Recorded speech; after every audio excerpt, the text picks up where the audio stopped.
Hi everybody, आज हम लोग शुरू करने जा रहे हैं प्लांट किंगडम का लेक्चर नंबर 07। प्लांट किंगडम का जो लेक्चर नंबर 5 और 6 था, वहां पर हमने एल्गी का इंट्रोडक्शन वाला पार्ट कंप्लीट कर लिया था। मतलब एल्गी का इंट्रोडक्शन में जो जो बोलना था उन दो लेक्चर में कवर्ड हो गया है। और आज के लेक्चर ऑनवर्ड हम लोग एल्गी का जो तीन क्लास आपके एनसीईआरटी बुक में दिया हुआ है उनके बारे में पढ़ लेंगे। तीन क्लास कौन कौन सा है? तीन क्लास है Chlorophyceae, Rhodophyceae and Phaeophyceae.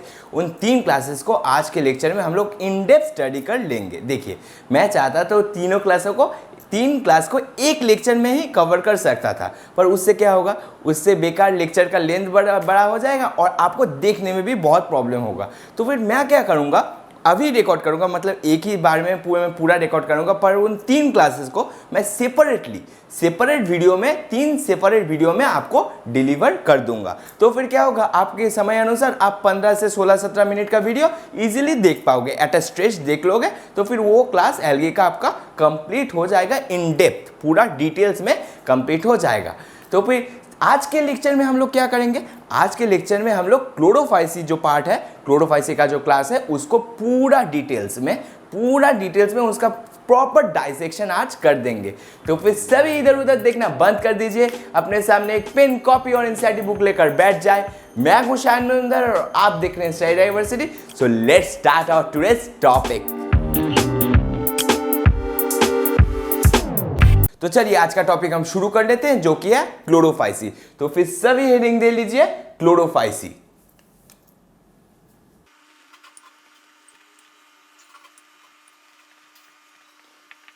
Chlorophyceae में हम पहले ही बोल सकते हैं, this algae are commonly known as green algae. इस एल्गी को हम लोग ग्रीन एल्गी के नाम से भी बुलाते हैं।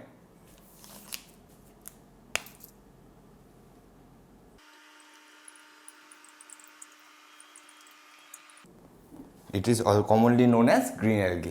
फिर हम लोग बोल सकते हैं क्लोरोफाइसी का जो प्लांट बॉडी होगा, that will be unicellular, colonial and filamentous. हम लोग लिख देंगे एल्गल बॉडी विल बी, क्या बोला, यूनिसेलुलर, कॉलोनियल। यूनिसेलुलर मतलब यूनिसेलुलर फॉर्म में पाया जाएगा। हाँ, फिर कॉलोनियल मतलब एक साथ बहुत सारा एल्गी कोआगुलेट फॉर्म करके, या फिर एक साथ बहुत सारा एल्गी ग्रुप फॉर्म करके रहेंगे, उसे हम बोलते हैं कॉलोनियल। फिर वो क्या बोला, फिर बोला फिलामेंटियस। फिलामेंटियस मतलब एल्गी का जो बॉडी का शेप होगा वो फिलामेंट लाइक होगा।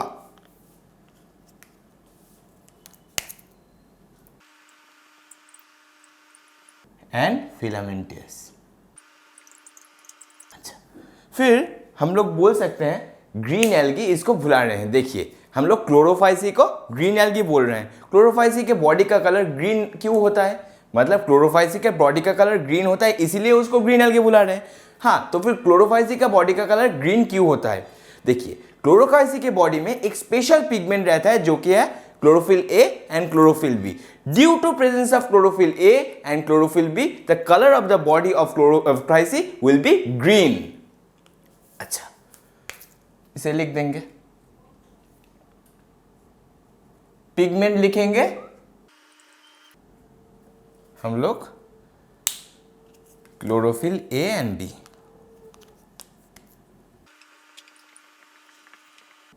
इसका मतलब क्या हो, क्लोरोफिल ए प्रेजेंट है एंड क्लोरोफिल बी प्रेजेंट है। मैं ऐसे कॉमा लेके लिख दिया हूं, chlorophyll A and chlorophyll B are present in Chlorophyceae. Due to this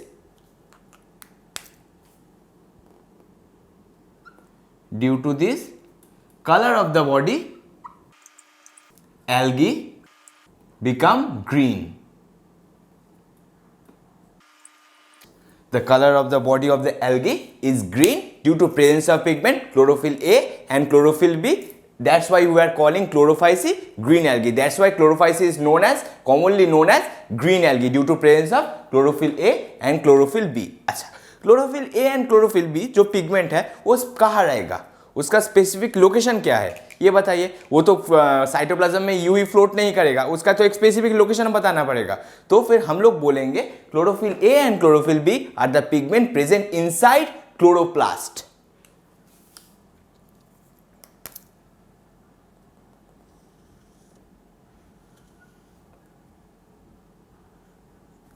present in chloroplast.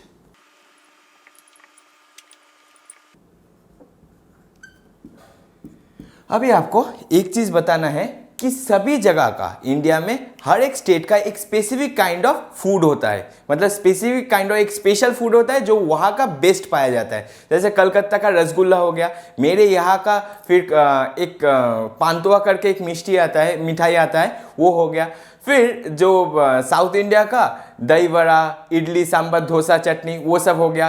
फिर मुंबई का बड़ा पाव हो गया। फिर दिल्ली का छोले कुलचे हो गया। ये सब चीज़ें इन स्पेसिफिक जगह में अलग अलग फूड मतलब स्पेशली बनता है, वहाँ का टेस्ट ही अलग होगा। देख लेंगे वहाँ का जो टेस्ट है इन स्पेसिफिक फूड का वो पूरा कंप्लीटली डिफरेंट होगा, बेस्ट बनता है इन जगह पे। इसी तरह से जो हमारा क्लोरोप्लास्ट है हमारा, उसका शेप भी हर एक एल्गल स्पीसीज में डिफरेंट होता है। In different algal species different shapes of chloroplast are present. In different algal species different shapes of chloroplast are present. तो फिर हम लोग इसको लिख देंगे,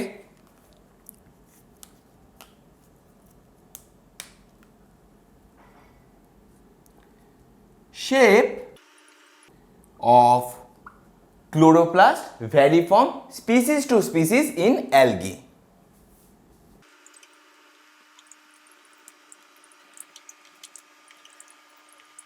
Vary in different algal species. अब उनका शेप कैसा होगा वो भी देख लेते हैं। चलिए, पहला हम लोग शेप लिख सकते हैं डिस्कॉइड मतलब डिस्क शेप्ड हमारा क्लोरोप्लास्ट हो जाएगा, ठीक है। अच्छा, फिर डिस्कॉइड क्लोरोप्लास्ट किस एल्गी में पाया जाएगा? कौन से एल्गी में डिस्कॉइड क्लोरोप्लास्ट पाया जाएगा? ये पाया जाएगा हमारा काढ़ा में डिस्कॉइड क्लोरोप्लास्ट पाया जाता है। तो फिर इसे लिख देंगे काढ़ा। फिर हमारा आ जाएगा ribbon shaped chloroplast.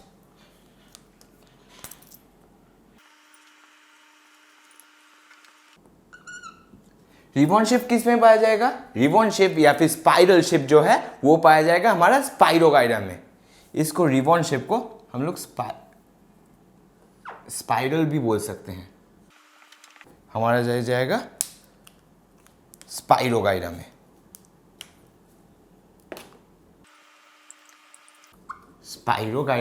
Spiral shape chloroplast पाया जाएगा। फिर हमारा नेक्स्ट शेप हम लोग देख लेंगे प्लेट लाइक क्लोरोप्लास्ट किस में पाया जाएगा वो भी देख लेंगे। प्लेट लाइक क्लोरोप्लास्ट हमारा पाया जाएगा फ्रिट्ज़शिला में।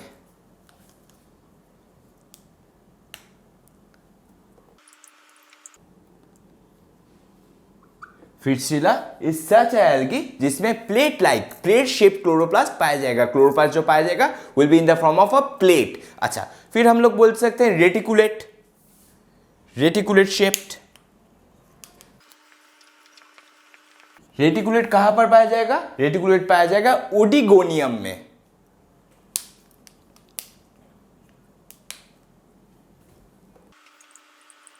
ओडिगोनियम एक ऐसा एल्गी होगा जहां पर प्लेट लाइक क्लोरोप्लास्ट पाया जाएगा। फिर हमारा फाइनल हम लोग बोल देंगे cup shaped.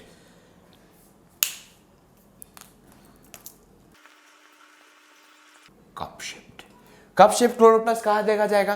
Cup shape chloroplast हमारा देखा जाएगा क्लैमाइडोमोनास में जो क्लोरोप्लास्ट होगा that will B cup shaped.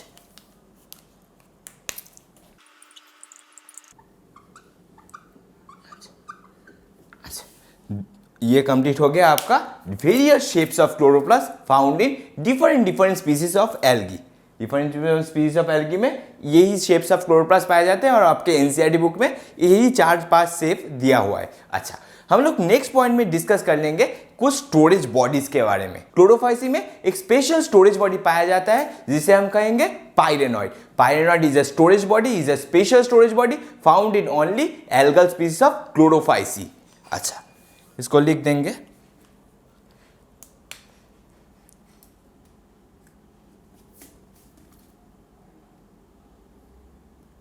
one or more storage body are found in Chlorophyceae, जिसे हम कहेंगे क्या बोलिए, पाइरेनॉइड, हम कहते हैं पाइरेनॉइड। अच्छा, तो फिर पाइरेनॉइड का लोकेशन क्या होगा? पाइरेनॉइड का भी तो एक स्पेसिफिक लोकेशन होगा, क्योंकि पाइरेनॉइड एक स्टोरेज बॉडी है, पाइरेनॉइड का भी एक स्पेसिफिक लोकेशन होगा। Pyrenoid is also located inside chloroplast, pyrenoid भी क्लोरोप्लास्ट के अंदर ही लोकेटेड होगा। तो नीचे से लिख देता हूं, located inside chloroplast, located, it is located inside of chloroplast। अच्छा, फिर हमने इसका लोकेशन देख लिया। अभी पाइरेनॉइड को मैं स्टोरेज बॉडी बोल रहा हूं, तो पाइरेनॉइड स्टोर क्या करता है? पाइरेनॉइड तो कुछ तो स्टोर करेगा, जिसके लिए हम उसे स्टोरेज बॉडी बोल रहे हैं। तो पाइरेनॉइड क्या स्टोर करता है? देखिए, पाइरेनॉइड स्टोर प्रोटीन एंड स्टार्च, पाइरेनॉइड में प्रोटीन एंड स्टार्च स्टोर्ड रहता है। हम लोग लिख देंगे, it stores protein beside starch, stores protein beside starch। ये आपका कुछ हो गया पाइरेनॉइड के बारे में। मैं इसको थोड़ा सेपरेट कर देता हूं, तो फिर आपको नोट बनाने के समय मिक्सअप नहीं हो जाएगा। अच्छा, अभी तो बोर्ड में बिल्कुल भी जगह नहीं है, तो फिर नेक्स्ट पॉइंट इसको सब कुछ मिटाने के बाद ही लिखूंगा, पर मिटाने से पहले एक बार रिवीजन कर लेते हैं। चलिए, बोर्ड में जितना है एक बार आपको फिर से दोहरा देता हूं। देखिए, जो क्लोरोफाइसी है that is commonly known as green algae. Green algae क्यों? उसके बॉडी का कलर ग्रीन होता है। उसका बॉडी का कलर क्यों ग्रीन होता है? क्योंकि उसमें प्रीडोमिनेंस ऑफ दो पिगमेंट रहता है, क्योंकि because of the predominance of chlorophyll A and chlorophyll B, because of the presence of chlorophyll A and chlorophyll B, the colour of the body of green algae will be green. अच्छा, ठीक है, ये तक complete हो गया। फिर हम बोल सकते हैं कि वेरियस स्पीसीज में डिफरेंट शेप्स ऑफ क्लोरोप्लास्ट पाया जाता है। वेरियस स्पीसीज में डिफरेंट शेप्स ऑफ क्लोरोप्लास्ट पाया जाता है। ठीक है, वो शेप्स कौन कौन सा होगा? वो शेप हो सकता है हमारा डिस्कॉइड। डिस्कॉइड कहाँ देखा जाएगा? डिस्कॉइड देखा जाएगा कारा में। फिर हमारा हो सकता है रिबन शेप या फिर स्पाइरल। स्पाइरल कहाँ देखा जाएगा? स्पाइरोगाइरा में। फिर हमारा हो सकता है प्लेट लाइक कहाँ देखा जाएगा? फिस्टुला में। फिस्टुला एक ऐसा एल्गी होगा जहां पर प्लेट शेप क्लोरोप्लास्ट देखा जाएगा।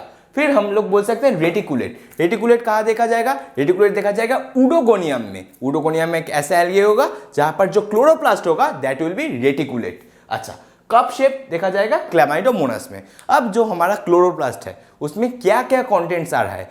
क्लोरोप्लास्ट में देखिए पिगमेंट, जो मैंने पहले बोला था, chlorophyll A and chlorophyll B, pigment will be inside, that pigment chlorophyll A and chlorophyll B will present inside of the chloroplast। Chloroplast में पिगमेंट भी प्रेजेंट होगा जो chlorophyll A and chlorophyll B है। और क्लोरोप्लास्ट में एक special storage body रहता है।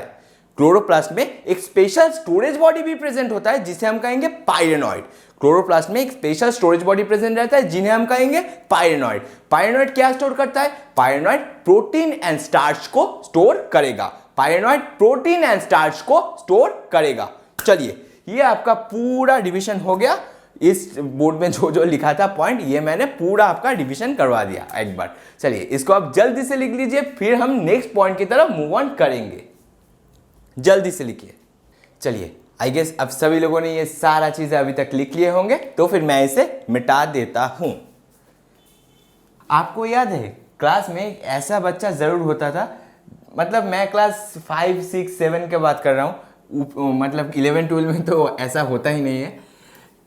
उन क्लासों में एक ऐसा बच्चा जरूर होता था जो अब खुद जल्दी लिख लेगा, खुद वो जल्दी लिख लेगा। फिर क्या करेगा? फिर बोर्ड में जाकर टीचर बस क्लासरूम से निकल जाने के बाद बोर्ड में जाकर सारा चीजें जो लिखा हुआ होता था सारा मिटा देता था। एक ऐसा लड़का हर स्कूल में, हर क्लास में, मतलब 5, 6, 7 में जरूर प्रेजेंट रहता है। पर मैंने तो आपको बहुत टाइम दिया, आप लोग इनफ वीडियो पॉज करके इसको सारा नोट्स इजीली नोट डाउन कर सकते हो। तो फिर हम लोग नेक्स्ट जो डिस्कस करेंगे उसके स्टोरेज ऑफ फूड कौन से फॉर्म में क्लोरोफाइसी में स्टोर होगा उसके बारे में डिस्कस करेंगे। चलिए देख लेते हैं।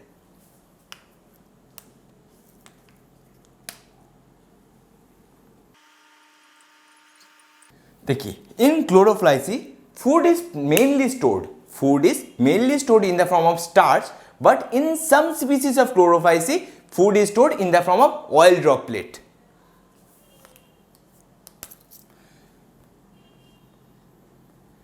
हम लोग मेनली लिख देंगे या फिर प्राइमरी भी लिख सकते हैं, इन the form of starch. But in some species of chlorophyce, food will be stored in the form of oil droplets.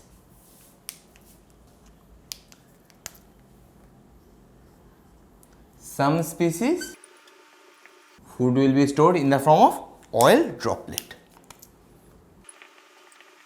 ये हो गया क्लोरोफाइसी का फूड स्टोर्ड, या फिर फूड कौन कौन से फॉर्म में क्लोरोफाइसी में स्टोर होता है वो मैंने आपको बता दिया. अभी हम लोग डिस्कस करेंगे क्लोरोफाइसी के हैबिटेट के बारे में. देखिए, क्लोरोफाइसी जो एल्गी है वो मेनली 3 हैबिटेट में पाया जाएगा. वो 3 हैबिटेट कौन सा होगा? 3 हैबिटेट हो जाएगा हमारा fresh water, brackish water and salt water. चलिए देख लेते हैं. इसके हैबिटेट के बारे में लिख लेंगे. हैबिटेट हो जाएगा हमारा फ्रेश वाटर, फिर हो जाएगा हमारा ब्रैकिश वाटर, और फिर हो जाएगा हमारा सॉल्ट वाटर. अच्छा, तो फिर देखिए, फ्रेश वाटर तो आपको पता ही है. फ्रेश वाटर कहाँ प्रेजेंस होगा? फ्रेश वाटर आपके घर के पास जो पॉन्ड है या फिर रिवर में प्रेजेंट रहता है. सॉल्ट वाटर भी आपको पता है. सॉल्ट वाटर कहाँ पाया जाएगा? सॉल्ट वाटर मैराइन एनवायरनमेंट में या फिर सी में पाया जाता है सॉल्ट वाटर. अच्छा, तो फिर ब्रैकिश वाटर कहाँ पाया जाएगा? ब्रैकिश वाटर एक ऐसा वाटर है जो कि एक स्पेसिफिक लोकेशन में पाया जाता है जहां पर fresh water and salt water एक साथ मर्ज करेगा. जहां पर fresh water and salt water एक साथ मर्ज करता है, उस पर्टिकुलर लोकेशन में हमारा ब्रैकिश वाटर पाया जाएगा. मैं इसको लिख देता हूं एक बार. Found where fresh water and salt water mixed. Found where fresh water and salt water will mix. अच्छा, ये इसका कंप्लीट हैबिटेट के बारे में हो गया. एल्गी कहाँ कहाँ हमारे पास पाया जाएगा? एल्गी पाया जाएगा फ्रेश वाटर में, ब्रैकिश वाटर में एंड सॉल्टी वाटर में. अभी हम लोग देख लेंगे इसका फ्लैजेला का स्टेटस, क्योंकि पहले ही बोला था ये मोटाइल होगा, तो फिर इसके फ्लैजेला का स्टेटस भी देख लेंगे. चलिए, क्लोरोफाइसी में फ्लैजेला कैसा पाया जाएगा? क्लोरोफाइसी में 2 to 8 number of flagella may be present in a algal body. 2 to 8 number of flagella may be present in a algal body. फिर फ्लैजेला कैसा होगा? Flagella will be apical and it will be equal. अच्छा, लिख देते हैं. 2 to 8 in number. फिर हम लोग इसको लिख सकते हैं, इट विल बी एपिकल. इसका लोकेशन एपिकल होगा. एंड देन हम लोग लिखेंगे इक्वल. अच्छा, मैंने जो इक्वल लिखा, बाकी सब तो समझ आया कि 2 to 18 नंबर प्रेजेंट हो सकता है. फ्लैजेला का लोकेशन एपिकल होगा. ये अगर सेल हुआ तो एपिकल लोकेशन में प्रेजेंट होगा. तो इक्वल का मतलब क्या है? इक्वल का मतलब क्या फ्लैजेला का लेंथ सेम हो जाएगा? नहीं. इक्वल मतलब मैं आपको अभी समझाता हूं, रुकिए एक सेकेंड.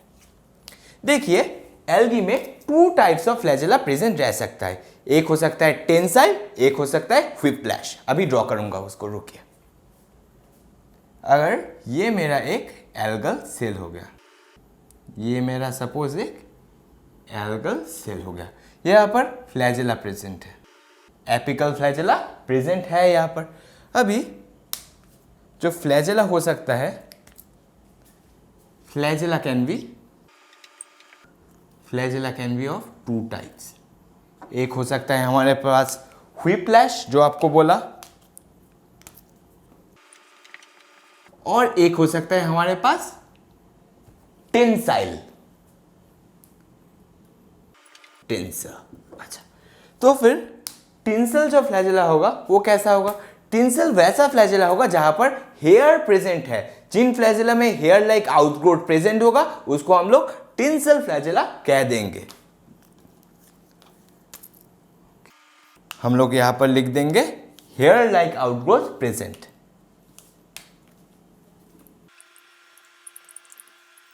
अच्छा, और जो व्हिप्लैश हमारा फ्लैजेला होगा वहां पर क्या होगा, वहां पर हेयर एब्सेंट होगा, hair absent, hair is absent. तो फिर व्हिप्लैश का अगर मैं पिक्चर ड्रॉ करूं तो फिर उसका पिक्चर कैसा होगा, व्हिप्लैश विल बी दिस।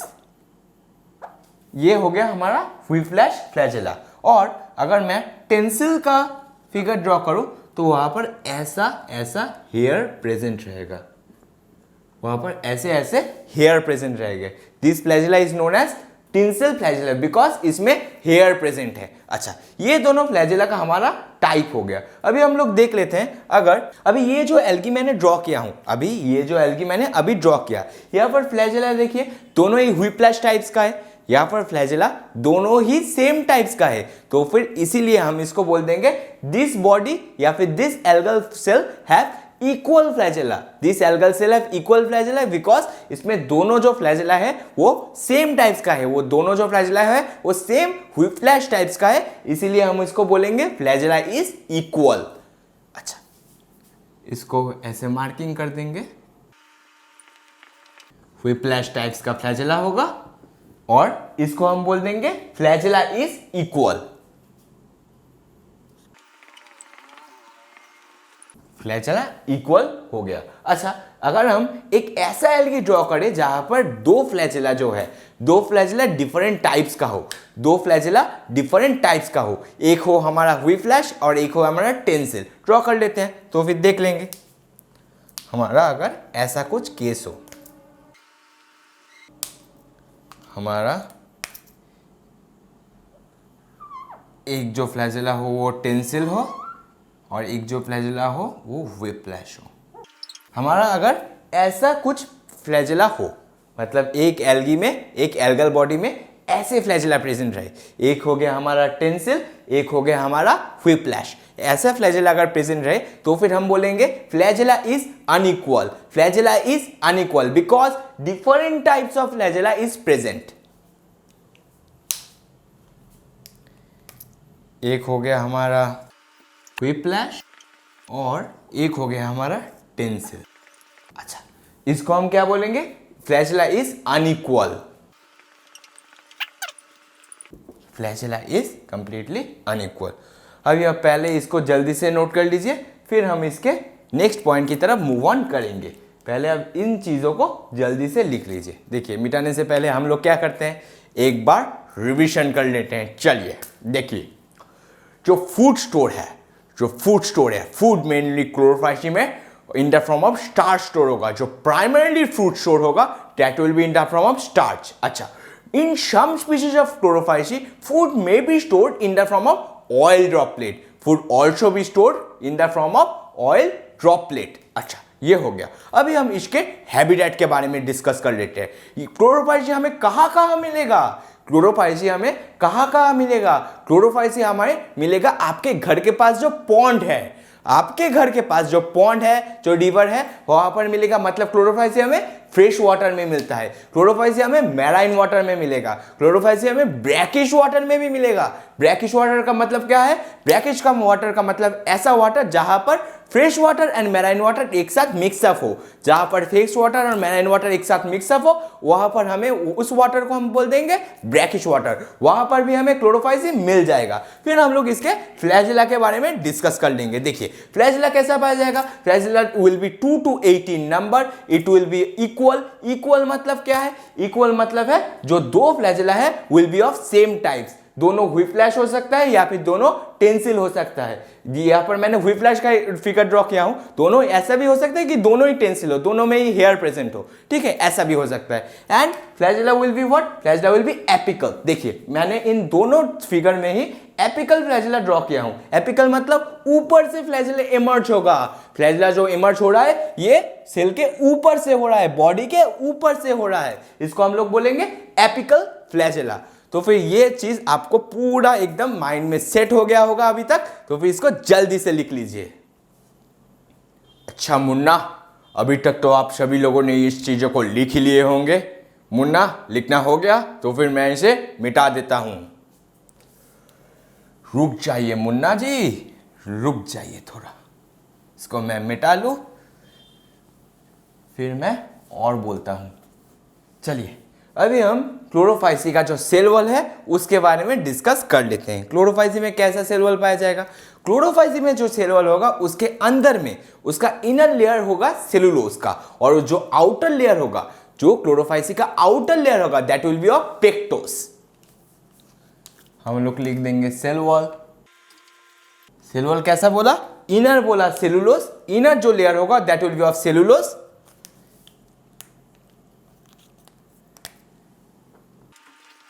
और आउटर जो लेयर होगा दैट विल बी ऑफ पेक्टोस। अच्छा, अब हम क्लोरोफाइसी का रिप्रोडक्शन के बारे में डिस्कस कर लेंगे। क्लोरोफाइसी के रिप्रोडक्शन के बारे में चलिए डिस्कस कर लेते हैं। तो अभी हेडिंग दे लीजिए reproduction.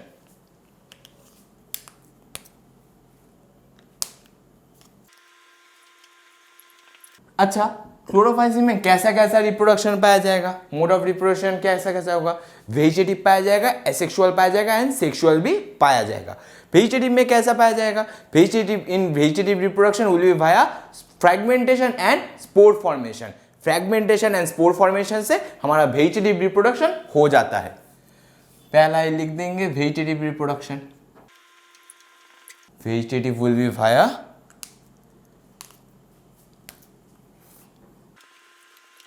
Fragmentation and spore formation.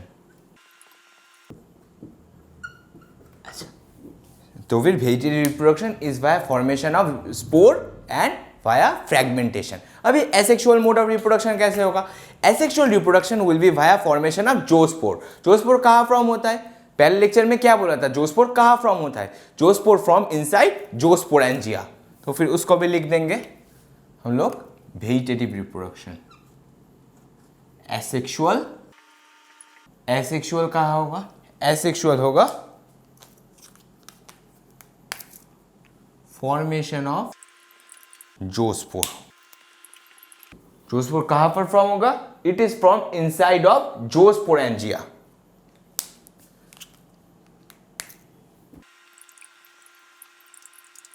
It is from inside zoosporangia. अच्छा, फिर हम लोग देख लेंगे सेक्सुअल रिप्रोडक्शन। सेक्सुअल रिप्रोडक्शन कैसे होगा? Sexual reproduction will B gametic fusion. अभी गैमेटिक फ्यूजन भी हमारा तीन तरीके का होता है। एक होता है आइसोगैमस, एनाइसोगैमस एंड ऊगैमस। तीनों टाइप्स का गैमेटिक फ्यूजन ही क्लोरोफाइसी में देखा जाएगा। तो फिर हम लोग लिख लेंगे सेक्सुअल रिप्रोडक्शन। सेक्सुअल कैसे होगा? सेक्सुअल होगा will be via gametic fusion. Fusion of, अच्छा, फ्यूजन ऑफ गैमेट्स। गैमेट्स का फ्यूजन किन प्रोसेस से होता है? मैंने क्या बोला था? तीनों प्रोसेस हो सकता है। एक हो सकता है आइसोगैमस, एक हो सकता है एनाइसोगैमस, एक हो सकता है ऊगैमस। चलिए उन सभी को देख लेते हैं। फ्यूजन ऑफ गैमेट्स हमारा हो सकता है आइसोगैमस। अच्छा, isogamous types of gametic fusion. Isogamous में कैसा होगा?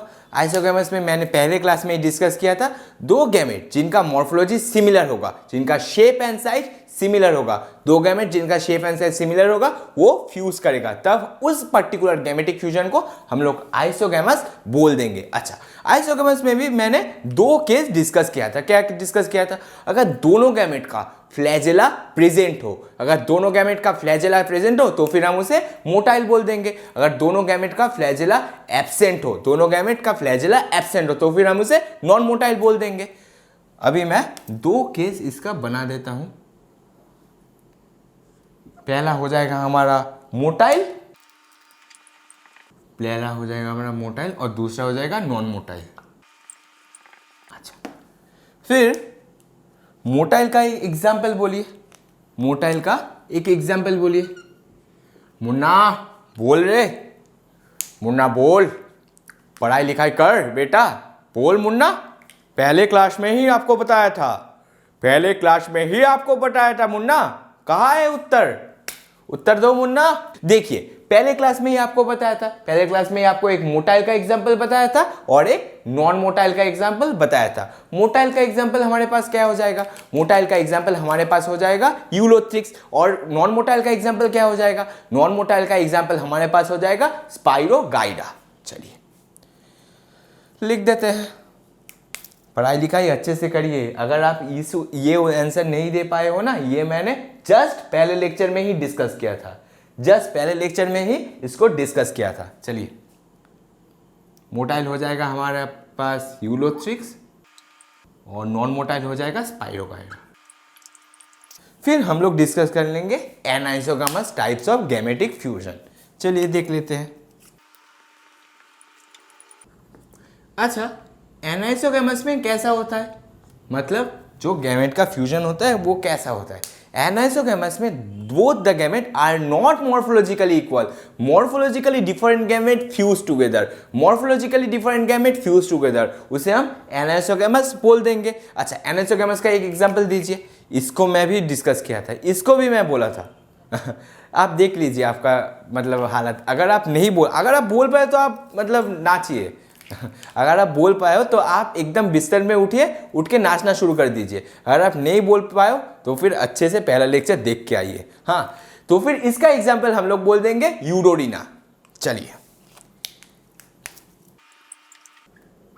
अच्छा ये हो गया हमारा यूडोरिना।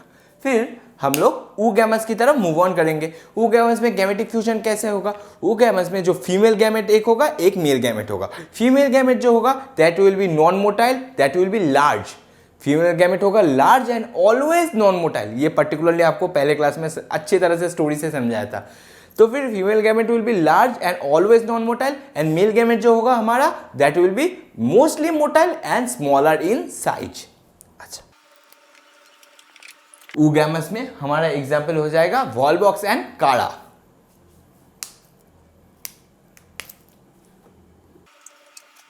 वॉलबॉक्स एंड काड़ा। अच्छा, ये आपका कंप्लीट हो गया एल्गी का या फिर क्लोरोफाइसी का रिप्रोडक्शन वाला पार्ट। तो फिर इसको जल्दी से लिख लीजिए, इसको तो और रिपीट करने का कोई ज़रूरत है नहीं, मैंने अच्छी तरह से अभी समझा दिया आपको। इसको आप जल्दी से लिख लीजिए, तो फिर आपका क्लोरोफाइसी वाला पार्ट यहीं पर कंप्लीट हो जाएगा। इसको जल्दी से लिखिए।